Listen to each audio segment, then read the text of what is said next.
Voilà comment Nicéphore Soglo, un homme qui était appelé à une grande espérance, qui devait gérer ce pays, a perdu le pouvoir simplement parce qu'il n'a pas su faire du bien à son adversaire. Au fait, beaucoup de personnes pensent que c'est en faisant du mal à son adversaire qu'on peut gagner. Or, on oublie les principes métaphysiques de la vie. Il y a Dieu en chaque homme. À partir du moment où vous faites du mal à un homme, vous faites du mal à Dieu. Et donc, toute cause a un effet. À partir du moment où il y a une cause, il y aura un effet. Donc, si vous faites du mal à un homme, la conséquence, c'est que vous puissiez ramasser tôt ou tard. Et donc, il est important que les gens comprennent que si nous voulons vraiment gagner, nous avons besoin de ne pas faire du mal aux autres, mais d'apprendre comment gagner sans combattre. Voulez-vous dire qu'on peut gagner sans combattre, sans faire du mal à quelqu'un? Ah oui, je vous donne un exemple. J'ai un ami, un collaborateur du Togo qui était député à l'Assemblée nationale. Et partout, on lui a enseigné, en tant qu'opposant, on doit toujours insulter le chef de l'État. Alors le président a construit des routes à Lomé, de très belles routes à Lomé, mais comme on lui a appris à dénigrer ce que fait le gouvernement, il est passé à la télé pour dire « ça coûte trop cher, c'est inutile, on n'en a pas besoin ». Aux élections législatives, il est allé sur le terrain pour faire campagne et la population lui a dit « oui, on nous a construit des routes et tu as critiqué, on va te punir ». Il n'a pas eu de deuxième mandat.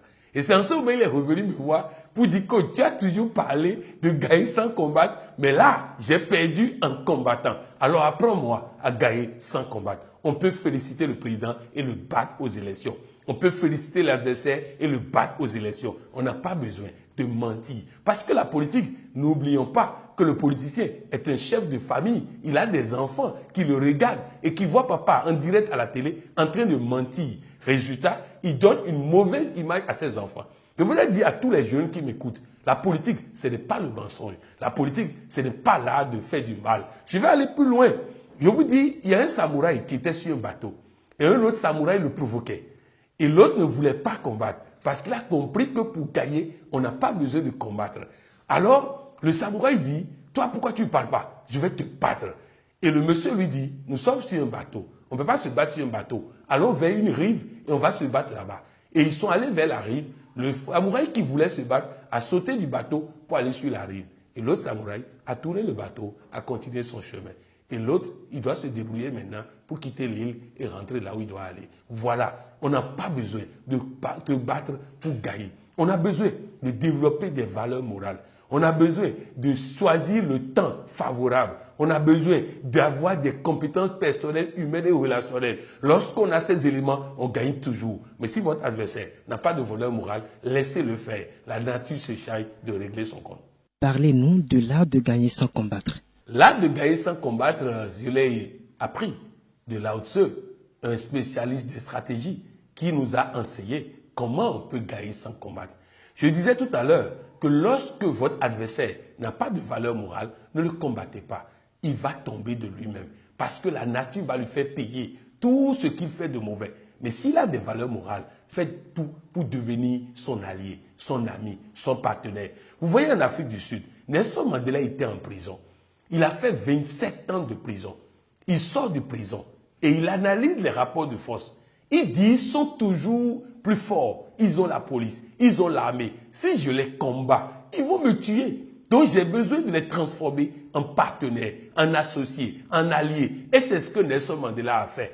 Ce monsieur pouvait gagner 50 élections. Il pouvait gagner 80 élections.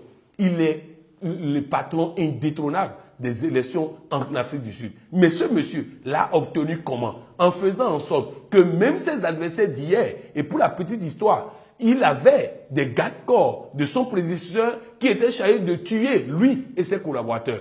Et qui l'ont tenté plusieurs fois, n'ont pas réussi. Quand il est devenu président, il les a pris comme garde-corps. Et en les prenant comme garde-corps, on a constaté quoi? On a constaté que ceux-là sont devenus des admirateurs de Nelson Mandela. Dans Commandant-in-chef, la présidente des États-Unis dans ce film devait choisir son vice-président. Et elle choisit qui? Celui qui l'a le plus critiqué aux élections. Vous allez aux États-Unis, quand Barack Obama est devenu président, il a pris qui comme secrétaire d'État? Hillary Clinton, qui a sorti des dossiers sales sur elle, qui a fait ceci et fait cela. Parce que quand vous choisissez des hommes qui sont contre vous, mais qui sont des hommes d'honneur, ils vont vous faire gagner. On gagne en choisissant les bons hommes, quel que soit leur camp, et en rassemblant. L'art de gagner sans combattre, c'est faire en sorte d'honorer ses adversaires, de manière à ce que, honorer, il n'ait pas envie de prendre une revanche sur vous, parce que lion blessé risque de faire très mal. Bref, l'art de gagner sans combattre, c'est toutes ces stratégies basées sur les valeurs morales, basées sur les stratégies d'invincibilité, basées sur la vulnérabilité de l'autre, basées sur comment faire. Et mieux, sachez une chose, le meilleur général n'est pas celui qui fait beaucoup de guerres, c'est celui qui gagne sans jamais faire de guerre, sans jamais tirer une balle. C'est ça le meilleur général. Pourquoi la plupart de nos dirigeants ne vont pas à votre école? Ah oui, bon, il faut dire que les dirigeants africains veulent des conseillers. Et le coach que je suis ne conseille pas. Il aide la personne à voir clair, à voir les conséquences de ce qu'il fait et à prendre des décisions. Oui, il y a des chefs d'État africains qui sont à notre école. Il y a des chefs d'État africains qui suivent tous les matins le 13 minutes de coaching. Il y a des chefs d'État africains qui nous sollicitent, mais nous ne pouvons pas faire de la propagande autour parce que c'est des contrats secrets. Mais sachez une chose, c'est que les dirigeants africains doivent comprendre que tant qu'ils ne se font pas aider par des gens qui ne viennent pas pour donner des points de vue, mais qui viennent pour leur poser les bonnes questions, pour avoir les bonnes réponses et décider. Barack Obama avait un coach, David Axelrod, qui lui a évité beaucoup d'erreurs qui auraient pu coûter des situations terribles. Il est le seul chef d'État sorti populaire du pouvoir aux États-Unis. Il a quitté le pouvoir avec 55% de taux de popularité. C'est inédit. Il l'a fait parce que David Axelrod était là pour l'accompagner, pour l'éclairer, pour lui permettre de voir les conséquences de ce qu'il fait. Je voudrais dire surtout aux chefs d'État africains, aux dirigeants, en un mot, ils n'ont qu'à comprendre une chose. Lorsqu'ils ont maîtrisé tout ce qui est physique, il y a un aspect qu'ils nous oublient souvent, les aspects métaphysiques, c'est-à-dire Dieu et les ancêtres de l'Afrique. Eux, on ne peut pas les martyriser. Eux, on ne peut pas les terroriser. Eux, on ne peut pas les détruire. Or, c'est eux qui ont le dernier mot. Dieu a le dernier mot. Alors faisons en sorte de nous faire accompagner par des personnes pouvant nous permettre d'analyser le pour et le contre des choses pour pouvoir prendre les bonnes décisions. Et je voudrais dire à tous les jeunes qui m'écoutent, vous devez faire en sorte d'aller à cette école de réflexion profonde qui vous permet de ne pas combattre dans la vie, de ne pas faire du mal à quelqu'un, mais de toujours gagner, de toujours avancer. Quand je prends la gestion des entreprises,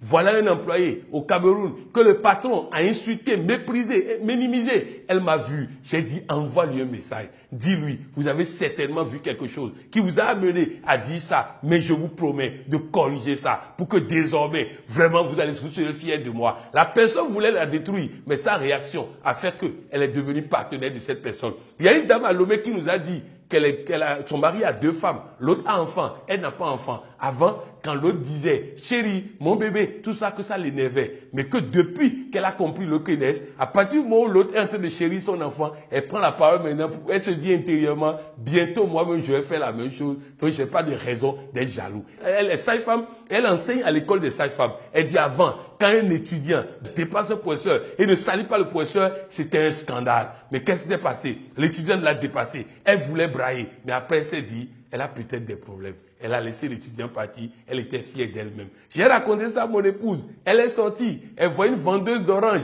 Elle demande à la vendeuse d'orange, je veux acheter de l'orange. La dame dit, est-ce que tu peux m'aider en ramenant ça au sol? Avec sa tenue, elle ne pouvait pas. Elle dit non. La dame se met à l'insulter. Elle voulait dérailler. Elle s'est rappelée cette histoire. Elle dit, madame, c'est simplement parce que ma tenue ne me permet pas de m'abaisser pour t'aider. La dame dit, ok, excuse-moi. Et ils ont fait la paix. Elle a eu ses oranges. Elle est partie. Nous devons apprendre à ne pas nous battre. Si l'autre se bat avec moi et que je réponds par la violence, ça veut dire que je suis même plus même tabac que lui. Un jour, un monsieur était dans sa voiture. Il arrive au feu. Il a le droit de passer parce que c'était au vert. L'autre a brûlé le feu, a failli le ramasser. Il a évité ça de justesse. Et l'autre descend et se met à l'insulter, Et il ne répond pas. Et les gens qui sont dans la voiture lui répondent. Mais pourquoi vous ne répondez pas? Il dit, il y a des camions d'ordures qui cherchent là où ils vont jeter les ordures. Alors si lui, il jette ses ordures et que moi-même je deviens camion à ordures, je risque de devenir mauvais comme lui. Alors laissez-le jeter ses ordures et nous on va partir. Voilà l'art de gagner sans combattre. Un secret de Nelson Mandela. Ah, le pardon. Le pardon. Lorsque Nelson Mandela sortait de la prison, il y a une voix qui lui disait, si tu sors d'ici et tu ne pardonnes pas, tu seras dehors, mais tu seras toujours prisonnier. Pardon est une libération. Nous avons une phrase que nous utilisons à la FIAD, je me libère et je pardonne. Il y a une dame au Bénin, son mari et elle, il y avait problème depuis 2 ans. Et elle refusait de pardonner le mari. Nous faisons une communication sur le pardon. La nuit, elle va dans la chambre du monsieur, ils ont fait copieusement l'amour. Le lendemain au service, elle a eu une promotion qui lui a permis d'acheter une voiture et tout. Cette promotion l'attendait depuis toujours, mais il a fallu qu'elle pardonne d'abord, avant d'avoir. Dieu dit, garde le silence, moi je combats pour toi. Alors sachons garder le silence. Le pardon n'est pas une libération de l'autre, bien au contraire. Lorsque vous pardonnez quelqu'un, vous laissez Dieu frapper maintenant. Parce que Dieu ne frappera pas tant que vous n'avez pas pardonné. C'était coach Patrick Amampoyon, docteur en coaching et président de l'autorité de régulation du coaching africain.